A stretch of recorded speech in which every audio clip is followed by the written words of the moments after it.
እሺ በቀጣይ ማንሳት የምፈልገው ዲፕሬሽን ወይም ደግሞ ድባቴ ሐዘኔ ኖርማል ሳድነስ የምንለው እና በርናውት ማለት እነዚህ ሶስቱ ልዩነታቸው ምንድነው? በተለይ ማለት አንዳንድ ሰዎች ለምሳሌ ቀለል ያሉ ስሜቶችን ሁላ እንደ ትልቅ የድባቴ ህመም አርገው ሊወስዷቸው ይችላሉ።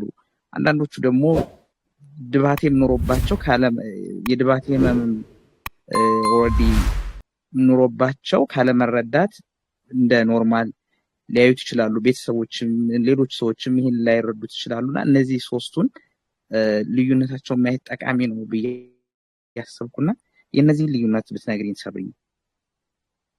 እሺ ዮናስ፣ ቅድም ምን መጀመሪያ ላይ ስሜት ብለን እንዳነሳ ነው እነዚህም እንዳልካቸው በጣም ተወራራሽ የሆኑ ሐሳቦች ናቸውና ያው ከድባቴ ስንነሳ ቅድም የዘረዘርናቸው እነዚህ 9 ምልክቶች ቢያንስ ከ9ኙ 5ቱ ሊኖሩ ግድ ነው ድባቴ ነው ብለን ዲያግኖስ ለማድረግ ማለት ነው፣ ወይም ድባቴ ነው ብለን ለመፈረጅ። ከዛ በተጨማሪ በተከታታይ እነዚህ ስሜቶች በተከታታይ ለ2 ሳምንታት በተከታታይነት እዛ ሰው ጋር ሊኖሩ ግድ ነው። በሁለት ተከታታይ 2 ሳምንታት ካልሆኑ በስተቀር ይሄንን ነገር ድባቴ ነው ብለን ዲያግኖስ ለማድረግ እንቸገራለን ማለት ነው። ከዛ በተጨማሪ ያው ሐዘን የምንለው በአንድም በሌላም ሁኔታ ሊገጥም የሚችል ጊዜያዊ የሆነ መከፋት፣ ማዘን ወይም ደግሞ የተወሰነ የድባቴ ምልክቶች ሊኖሩት ይችላሉ። በከፍተኛ ሁኔታ ማዘን፣ ለአንዳንድ ነገሮች ፍላጎት አለመኖር ሊገጥመን ይችላል። ሰውን በማጣት ወይም በተለያዩ ነገሮች እንዳልኳችሁ ይሄ ነገር ምክንያት ሆኖ ሳለ ግን ቅድም የጠቀስናቸውን 9 ምልክቶችና ከዛ ደግሞ ለተከታታይ 15 ቀን መገኘት መቻል አለበት። ሌላኛው በርናውት የምንለው ወይም ደግሞ ኢሞሽናል ኤግዞስትድ መሆን በጣም አድካሚ ከሆነ ስራ፣ በጣም ረፍት ከሌለው አድካሚ ከሆነ ስራ ጋር ተያይዞ ከዛም በተጨማሪ ከህይወት ከሚገጥሙን ውጣ ውረዶች ሲጨመሩበት በርናውት ወይም ከጉዳዩ ጋር ዲታችድ መሆን አይነት ነገር ሊፈጠርብን ይችላል። ከዛ ደግሞ ለተወሰኑ ቀናት ቆይቶም የመጥፋት እድል አለው ረፍት ስናደርግ፣ ከስራው ገለል ስንል ወይም እንደዚህ አይነት ሁኔታዎች ውስጥ ስናሳልፍ ማለት ነው። ከዛም ደግሞ እየሰራንም ስቲል ግን እንትን ላይ ፈጥርብን ይችላል። ስራችን ላይ የቀን ተቀን ህይወታችን ላይ ፋንክሽናል ኢምፔርመንት የምንለው ወይም ደግሞ እነዚህ የቀን ተቀን ህይወታችን ላይ እክል ላይ ፈጥርብን እሱ መስራት እንዳንችል ላያረገን ይችላል ማለት ነው። እነዚህን ነገሮች እንግዲህ ሐዘን፣ በርናውት፣ ድባቴ የሚሉትን ነገሮች በተወሰነ መልኩ ለማብራራት የቻልኩ ይመስለኛል። በዋናነት ግን ሰዎች እነዚህ ቅድም የገለጽናቸውን የምግብ ፍላጎት ማጣት፣ ለራስ አሉታዊ የሆነ አስተሳሰብ መኖር፣ ለሌሎች ለዓለም አሉታዊ አስተሳሰብ መኖር፣ የእንቅልፍ፣ የምግብ የአፒታይት ወይም የምግብ ፍላጎት ማነስ ወይም መጨመር አሊያም እነሱ መዛባትን ሲመለከቱ፣ ከዛ ከወትሮ የተለየ ደግሞ ለሚሰሯቸው ነገሮች በጣም ለረጅም ጊዜ ፍላጎት ማጣት ሲመለከቱ ራሳቸው ላይ ባለሙያ ጋር ቀርበው አሊያም ሌሎች በኋላ ላይ የምንጠቅሳቸው ይህንን ነገር በራስ ለመቋቋም የሚያስችሉ መንገዶች አሉ የምንላቸው ነገሮች እነሱም ቢሞክሩ የተሻለ ነው።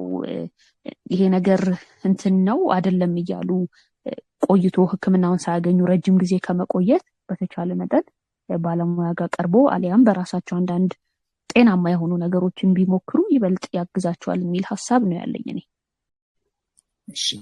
እሺ እናመሰግናለን ወይዘሮ ሰብሪና። ሜቢ ዶክተር ዮናስ ከላይ ባነሳቸው ሰብሪናም ሰፋ ያለ ማብራሪያ በሰጠችባቸው ከስነ ልቦና ማህበራዊ አንጻር በሰጠቻቸው ማብራሪያዎች ለድባቴ የሚዳርጉ ምክንያቶች አንጻር እንደ ሜዲካል ፐርስፔክቲቭ ኦፍ ቪው የሚጨምሩት ነገር ካለ? እንግዲህ የድባቴ ወይም የዲፕሬሽን ምክንያቶች የተለያዩ ነገሮች ይሆናሉና ብዙ ጊዜ አካላዊ፣ ስነልቦናዊና ማህበራዊ ችግሮች ሰዎችን ለተለያየ የዲፕሬሽን አይነቶች ሊያጋልጡ ይችላሉና ይሄ ቀላል፣ መካከለኛና ከባድ የምንለው አይነት ነገር ማለት ነው። ስለዚህ አካላዊ ምክንያቶች ብለን ብሬን ላይ የተለያዩ ስትራክቸራል ለውጦች እንደ ታይሮይድ ላይ ያለ ህመም የታይሮይድ የሆርሞኑ የቲ3 የምንለው መጠኑ የማነስና የመብዛት በደንብ ባላንስድ ሳይሆን ሲቀር ለዲፕሬሽን ሊያጋልጥ ይችላል። ሌሎችም አካላዊ ምክንያቶች ሊኖሩ ይችላሉ። ለምሳሌ የፓንክሪያስ ካንሰር። እነኚህ በሙሉ አሁን የጠቀስኳቸው ከአካላዊ ምክንያቶች ጋር የተያያዙ ናቸው። ያ ብቻ አይደለም። የተለያዩ ሱሶችን ተጠቅሞ ሱሶችን ማቆም ለአካላዊ ምክንያት ሊያጋልጥ ይችላል። ስነ ልቦናዊ ብሎ አሁን ሰብሪን የተነተነችው ናቸው። ማህበራዊ ችግሮች ላይ አንዳንድ ነገሮች ለማለት ማህበራዊ ችግሮች ጦርነት፣ መፈናቀል፣ ድህነት፣ ኮንፍሊክት ዞን ውስጥ መኖር፣ የተለያዩ ትራውማዎች ሰዎችን ለአእምሮ ህመም ሊያጋልጧቸው፣ ለዚህ ለዲፕሬሽን ህመም ሊያጋልጧቸው ይችላሉ። ዮናስ ወደ አንተ ሰጥቻለሁ፣ ጨርሻለሁ። እሺ ቴንክ ዩ ዶክተር። በድጋሚ ወደ ሰብሪን ልመለስ እና በቀጣይ ላነሳ የወደድኩት እንግዲህ ድባቴ በህፃናት በወጣቶች እና እንዲሁም እድሜያቸው ገፋ ባሉ በአዛውንቶች ተመሳሳይ መልክ ነው ያለው ወይስ በእነዚህ የእድሜ ደረጃዎች ምን አይነት መልክ ይኖረዋል? እሺ ዮናስ፣ አንተም እንዳነሳኸው ተመሳሳይ መልክ የላቸውም። የተለያየ መልክ አላቸው እንደየእድሜ ሁኔታው። ቅድም ያነሳናቸው ምልክቶች በብዛት ወጣት እድሜ ላይ ያሉ ወይም ጎልማሳ እድሜ ላይ ያሉ ሰዎች ላይ ልንመለከተው እንችላለን። ልጆች ላይ ስናየው በጣም በትንሽ ነገር ቶሎ መናደድ ወይም ቁጡ መሆን፣ በሚገጥማቸው ነገር ወይም ለምሳሌ ሲያለቅሱም ወይ ሲናደዱ ቶሎ መረጋጋት መቸገር። ከዛ ደግሞ በብዛት አካላዊ ህመም ነው የሚታየው እነሱ ላይ፣ ሆድ ህመም ወይም ደግሞ በከፍተኛ ሁኔታ መጨነቅ፣ መወጠር አይነት ነገር ልናስተውል እንችላለን እነሱ ላይ።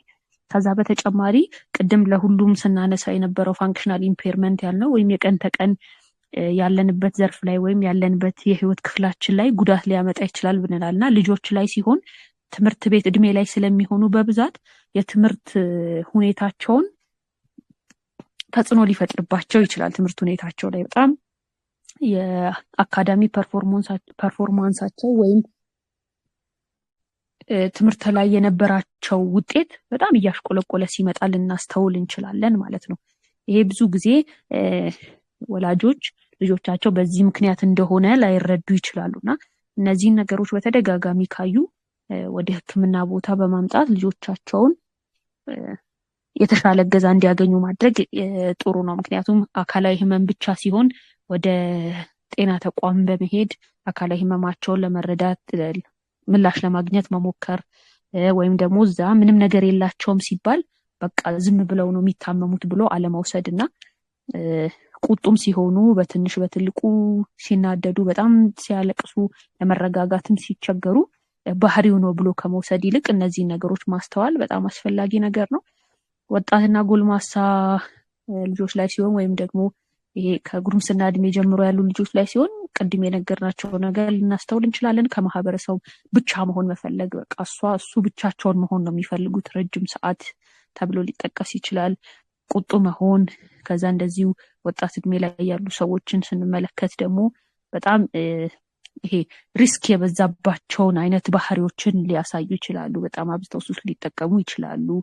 ወይም ደግሞ እነዚህ በቃ አሰላስለን ማናደርጋቸውን ወይም ደግሞ ሪስኪ ቢሄቪየሮችን ሊያሳዩ ይችላሉ። ምግብና እንቅልፍ ላይ በጣም ለውጥ ሊኖራቸው ይችላል። ወይም ምንም ምግብ አይበሉም ሊሉ ይችላሉ ቤተሰቦቻቸው። አሊያም ደግሞ እንቅልፍ በጣም ነው የምታበዛው፣ እንቅልፍ በጣም ነው የሚያበዛው፣ ወይም ሰነፍ ሆነዋል፣ ራሳቸውን ንጽህናቸውን አይጠብቁም። እንዲህ አይነት መገለጫዎች ሊሰጧቸው ይችላሉ። ከዛ በተጨማሪ ትንሽ ተለቅ ሲሉ ደግሞ ድምጽ መስማት አለመፈለግ፣ ወደ ጉልምስና እድሜ ሲሄዱ ድምጽ መስማት አለመፈለግ፣ በትንሽ ነገር በጣም ቶሎ መናደድ፣ ለጥቃቅን ነገሮች ትዕግስት ማጣት፣ እንዲህ አይነት ምልክቶችን ሊናገሩ ይችላሉ ሰዎች። ተለቅ ያሉ ሰዎች ላይ ወይም ሸምገል ያሉ ሰዎች ላይ ስንመለከት ደግሞ ሚሞሪው ኢሹ ሊኖራቸው ይችላል፣ ወይም ከማስታወስ ጋር ተያይዞ በጣም በከፍተኛ ሁኔታ ችግር ሊገጥማቸው ይችላል። አሊያም ከቀን ወደ ቀን በጣም እያሽቆለቆለ ሊወጣ ይችላል የማስታወስ አቅማቸው።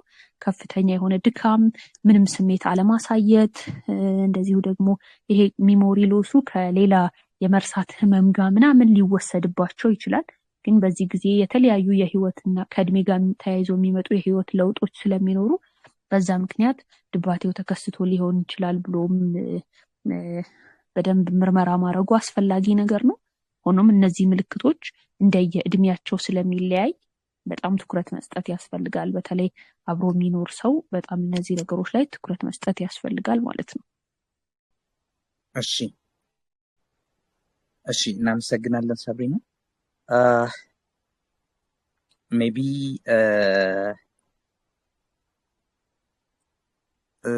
ዶክተር ዮናስ የሚጨምሩት ሀሳብ ካለ በተለይ በህፃናት ላይ ዲፕሬሽን የሆነ ኢንተርቪው ላይ ብዙ ጊዜ እንደዚህ አይነት ክላሲካል የሆነ ሳይካትሪክ የሆነውን ህመም የሚታመሙ ልጆች ወደ አእምሮ ሕክምና ተቋም አይመጡም ሲሉ ሰምቼ ነበር በሆነ ኢንተርቪው እና ከህፃናት ጋር በተያያዘ ድብርት በህፃናት ላይ እሱ የህፃናት የአእምሮ ሐኪም ሰብ ስፔሻሊስትም ስለሆኑ መጨመር የሚፈልጉት ነገር ካለ? ልጆች እንግዲህ እንደ ማንኛውም ሰው ዲፕሬሽን ሊኖራቸው ይችላል። የዲፕሬሽን ምልክቶቻቸው ግን ከአዋቂዎች በጣም የተለየ ነውና ከአዋቂዎች የተለየበት ዋናው ምክንያቱ ልጆች ያው ቋንቋቸው አልዳበረም እና ቋንቋቸው ስላልዳበረ ስሜታቸው እንዴት መግለጽ እንዳለባቸው በትክክል ላያውቁ ይችላሉ። የቃላት እጥረት ሊኖራቸው ይችላል። ስለዚህ ልጆች በድብርት ውስጥ ሲሆኑ የሚሰማቸው ስሜት በባህሪ ነው የሚገለጸው። ቅድም ሰብሪን እንዳለችው የትምህርት ይሄ አካዳሚክ ፐርፎርማንሳቸው ትምህርት ቤት ውስጥ ያላቸው ውጤቶች በጣም ይቀንሳሉ። የቤት ስራቸውን መስራት ያቆማሉ። የክፍል ስራ ሰርቶ ማሳረም ይቸገራሉ። ክፍል ውስጥ ምንም ትኩረት አይኖራቸውም። ምናልባት የባህሪ ለውጥ ስለሚኖራቸው በትንሹም በትልቁም ስለሚበሳጩ ክፍል ውስጥ ይነጫሉ። አንዳንዶቹ ከአስተማሪም ሊጋጩ ይችላሉ። ማልቀስ ሊኖር ይችላል። ቤት መጥተውም ይሄው የባህሪ ለውጥ ሊቀጥል ይችላል። አንዳንድ ጊዜ በተለይ በጣም ትንንሽ ልጆች አካላዊ ህመም እንዳላቸው ራሴን አመመኝ፣ ሆዴን ቆረጠኝ፣ ትምህርት ቤት መሄድ አልፈልግም፣ ግን ያ ሆድ ቁርጠት የህፃናት ሐኪም ጋር ተወስዶ ሲታይ ምንም ችግር የላቸውም። ሆዳቸውን የሚቆርጠዋቸው ምክንያት በውል አይታወቅም። የተለያዩ ምርመራዎች ተደርገው ራስ ምታቱም እንደዚሁ የተለያየ ምርመራ ይደረጋል። ራስ ምታቱ በምንም ነገር ኤክስፕሌን አይደረግም፣ በአካላዊ ህመም ማለት ነው። እነኚህ አይነት አካላዊ የሆኑ ምልክቶች ልጆች ላይ ሊታዩ ይችላሉና ልጆች ዲፕሬሽን ሲኖራቸው ወይም ድብርት ሲኖራቸው ብዙ ጊዜ በባህሪ ነው የሚገልጹት ብለን ነው የምንለው።